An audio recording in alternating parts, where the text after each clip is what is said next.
ચૈત્રી નવરાત્રિ પર કરો વાસ્તુના આ સરળ ઉપાય. દરેક પ્રકારની મનોકામનાઓ પૂર્ણ થશે. ધર્મ. ચૈત્રી નવરાત્રિના તહેવારનું હિન્દુ ધર્મમાં વિશેષ મહત્વ છે.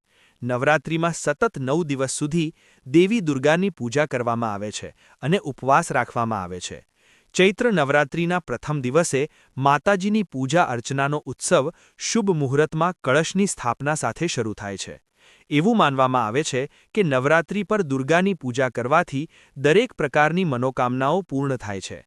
આ વખતે ચૈત્ર નવરાત્રિ 22મી માર્ચ 2023 એટલે કે આજથી શરૂ થઈ રહી છે, જે આગામી 30મી માર્ચ સુધી ચાલશે.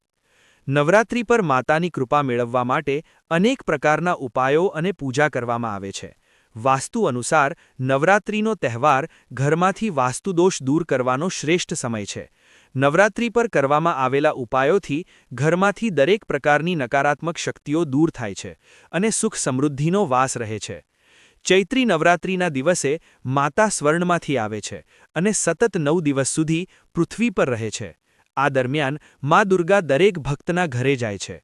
આવી સ્થિતિમાં નવરાત્રિ પર માતાનું સ્વાગત કરવા અને તેમના આશીર્વાદ મેળવવા માટે ઘરના મુખ્ય દરવાજા પર દેવી લક્ષ્મી, સ્વસ્તિક અને ઓમ ચિહ્નના શુભ ચરણ લગાવો. તેનાથી માતા ખૂબ જ ખુશ થાય છે. નવરાત્રિના પ્રથમ દિવસે કળશની સ્થાપના કરતી વખતે મા દુર્ગાના પ્રથમ સ્વરૂપ મા શૈલપુત્રીની પૂજા કરવામાં આવે છે. નવરાત્રિ પર કળશની સ્થાપના કરવી ખૂબ જ શુભ માનવામાં આવે છે. વાસ્તુ અનુસાર કળશની સ્થાપના કરતી વખતે તેને હંમેશા ઉત્તર-પૂર્વ કોણ પર કરવી જોઈએ. ઉત્તર અને પૂર્વ દિશાની વચ્ચે ઈશાન કોણ કહેવાય છે. ઈશાનમાં તમામ દેવી દેવતાઓનો વાસ છે. તેથી ઈશાન ખૂણાની સફાઈ કરતી વખતે નવરાત્રિના પહેલા દિવસે કળશની સ્થાપના કરો, જેના કારણે ઘરમાં દેવી લક્ષ્મીનો કાયમ વાસ રહે છે. નવરાત્રિમાં કન્યાઓની પૂજા અને તેમને ભોજન કરાવવાનું વિશેષ મહત્વ છે. નવરાત્રિની અષ્ટમી અને નવમી તિથિએ 2 થી 10 વર્ષની વયની કન્યાઓની પૂજા કરવી ખૂબ જ ફાયદાકારક માનવામાં આવે છે. એવી માન્યતા છે કે કન્યાની પૂજા કરવાથી અને ભોજન કરવાથી મા દુર્ગાની કૃપા પ્રાપ્ત થાય છે અને ઘરમાં ધન અને અનાજની કમી નથી રહેતી. નવરાત્રિ પર માતાને પ્રસન્ન કરવા માટે ઘરના મુખ્ય દરવાજાની સામે રંગોળી અને તોરણનો દરવાજો અવશ્ય બનાવવો જોઈએ. તોરણ, દરવાજો અને રંગોળી ઘરની સુંદરતાની સાથે માતાના વિશેષ આશીર્વાદ આપે છે.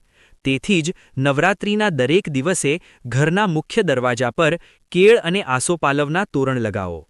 વાસ્તુદોષ દૂર કરવા માટે ઉત્તમ માનવામાં આવે છે. નવરાત્રિ પર માતાના આશીર્વાદ મેળવવા માટે ઘણા પ્રકારના ઉપાય અને પૂજાપાઠ કરવામાં આવે છે. વાસ્તુ અનુસાર નવરાત્રિનો પર્વ ઘરમાંથી વાસ્તુદોષ દૂર કરવા માટે સૌથી ઉત્તમ માનવામાં આવે છે. નવરાત્રિ પર કરવામાં આવતા ઉપાયોથી ઘરમાંથી દરેક પ્રકારની નકારાત્મક શક્તિઓ ખતમ થઈ જાય છે અને સુખ સમૃદ્ધિનો વાસ થાય છે.